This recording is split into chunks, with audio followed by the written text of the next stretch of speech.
From BBC Learning English, this is Learning English from the News, our podcast about the news headlines. In this programme, Trump meets Putin, then Zelensky for talks on the war in Ukraine. Hello, I'm Georgie. And I'm Pippa. In this programme, we talk about one big news story from the week and learn vocabulary from the headlines. You can find all the vocabulary and headlines from this episode, as well as a worksheet on our website, bbclearningenglish.com. So, let's hear more about this story.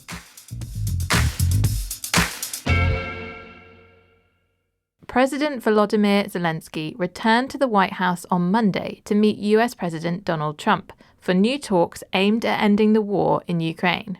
Several European leaders also flew to Washington to attend the meeting, days after Trump met Russia's President Vladimir Putin in Alaska.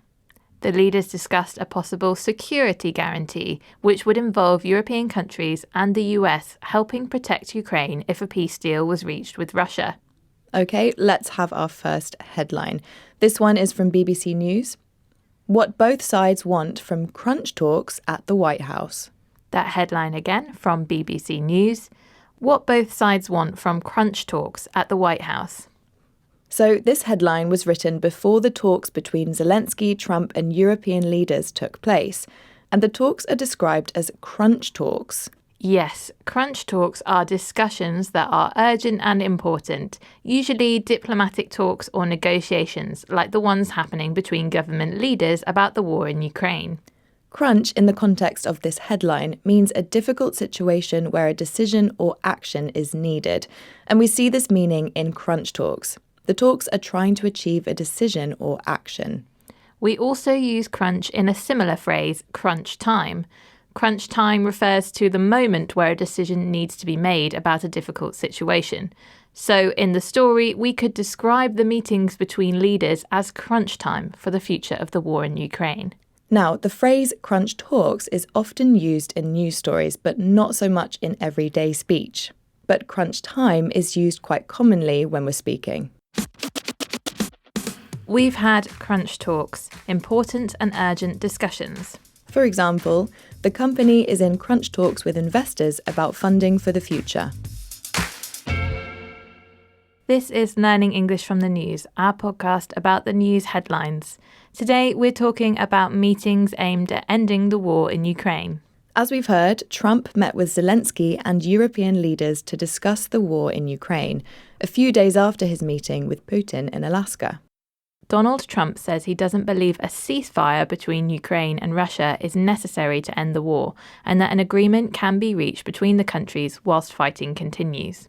But other leaders are concerned about negotiations and don't want to accept Putin's demands. For example, to keep land captured by Russian forces in Ukraine. Let's have another headline. This one's from the New York Times, a newspaper in the United States. Europe's leaders headed off giveaway to Putin, but emerged without a clear path. And that headline again, Europe's leaders headed off giveaway to Putin, but emerged without a clear path. And that is from the New York Times.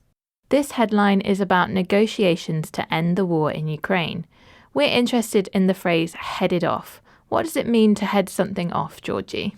Well, head something off is a phrasal verb and it means to change a situation and stop something from happening.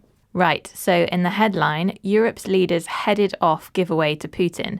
The noun giveaway means literally giving something away. So Europe's leaders stopped a giveaway to Putin from happening. They avoided accepting Putin's demands. Yes, now we usually use head something off to talk about avoiding negative or unwanted situations.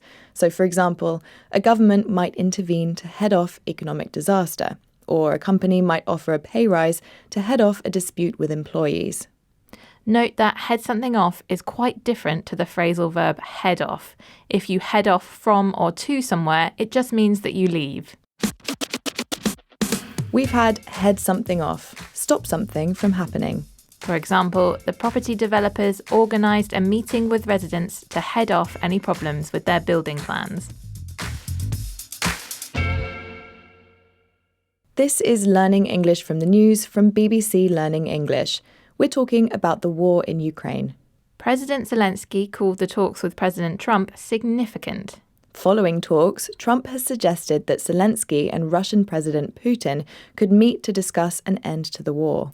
But so far, no meeting between the Ukrainian and Russian presidents has been organised, and Trump says that Putin may not want a deal. OK, let's have another headline. This one is from The Guardian, a newspaper in the UK. 4 key takeaways from Trump's White House summit on Ukraine. That headline again from The Guardian, a newspaper in the UK. 4 key takeaways from Trump's White House summit on Ukraine. So this article is talking about the summit, the talks about Ukraine. We're interested in the word takeaways. Now, usually when we see the word takeaway, we might think about food. Yes, that is one meaning of takeaway, a meal from a restaurant that you take away and eat at home or somewhere else. But takeaway here has a different meaning. It means a key or important piece of information. Right, so in the headline, 4 key takeaways from Trump's summit, it's telling us this is an article summarising 4 important pieces of information from the talks. Yes, takeaway is used to talk about a short, memorable piece of information, particularly in situations where we want to simplify lots of information into a few key points. It's common in news articles which help people understand the important things they need to know about a complicated or fast-moving event. And another example could be attending a conference. You might have one takeaway from every talk you go to, one piece of information that you remember and take away with you. It would be difficult to remember everything that was discussed. We can also describe our interpretation or experience of a particular event as a takeaway. So, for example, I read a book recently about climate change, and my takeaway was that I should eat less meat. We've had takeaway, important piece of information to know or remember. For example, one takeaway from the latest crime statistics is that car theft is on the rise. And that's it for this episode of Learning English from the News. We'll be back next week with another news story.